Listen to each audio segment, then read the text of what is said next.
Hi, I'm Dr. Mike Evans, and this is Locker Room Doctor.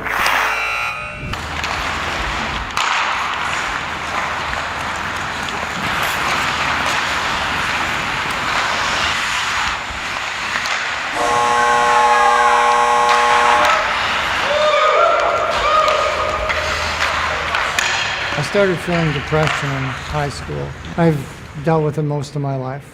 But the year we won the championship, finally, I wanted to end my life. I had crossed my mind before, but never like this. This was different, and I never thought it was going to get any better. Well, I mean, we're just typical guys, so it took a while to clue into all the signs, but I was scared too. How do you talk to your buddy about mental health or depression, let alone suicide? I mean, what if you say the wrong thing or make it worse, you know?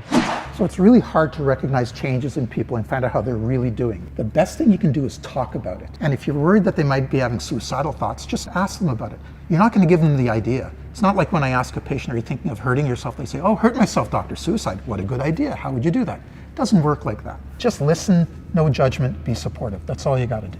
Well, I had noticed that Dwight was a little bit more depressed lately. It wasn't until out on the ice when he started slumping. No more sellies, no knee drags, no pumpernickels, nothing. Here's my buddy thinking about taking his own life, and all I could think about was making the playoffs. He even mentioned it one time while we were having a beer after the game. Dwight, what's going on over here? Boys are over there, buddy. You're looking a little bit too stressed. Sometimes I think you guys would be better off without me. Don't say that, buddy. The team would fall apart without you. Well, I realize now I wasn't really listening. I should have encouraged him to keep talking. Hey boys, come on. Wings are here. Party time. So guys won't tell you how they're doing sometimes. You got to kind of go after a bit, dig for that puck in the corner, you know, ask about it. Just ask how you doing. If you want to get specific, ask them a little bit about what's going on at work, what's going on at home. If they say anything, don't worry, just listen. If they tell you they're really thinking of doing something, that's fine. Just ask them and be supportive and encourage them to get help. That's all you got to do. There's no other magic to it. I really didn't know how to deal with it. I'm a little embarrassed to admit it now, but I just wanted to avoid the topic.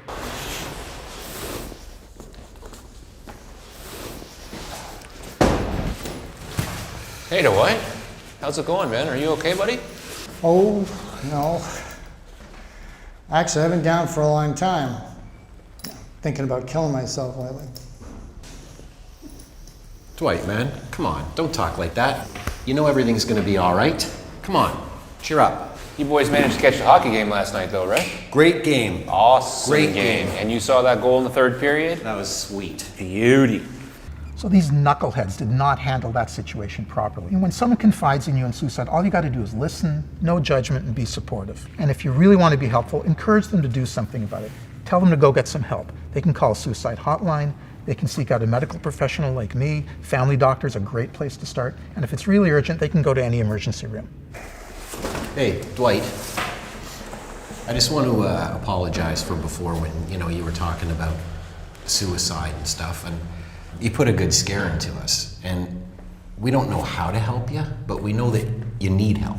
If there's anything we can do, like take you to a doctor or to the emergency room, we're here for you. I don't know what to do. Well, you're not alone, buddy. We're behind you the whole way. We need you. You're not just our captain. You're our best goal scorer. It's nothing to be ashamed of. Like, my wife and I are even concerned that one of our children might be suffering from depression. Getting help is that first step, and it can be scary, but there is help.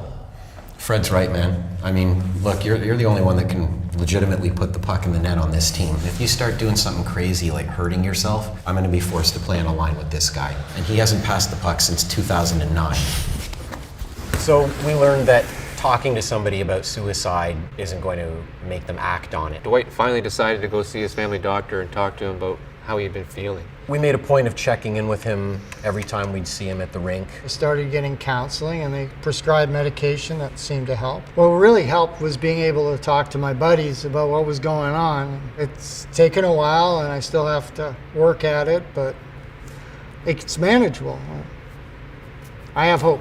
He did start scoring again. We made the playoffs, and anytime we needed a clutch performance, he was there for us. Dwight was getting back to his normal self probably when he started doing those sellies again.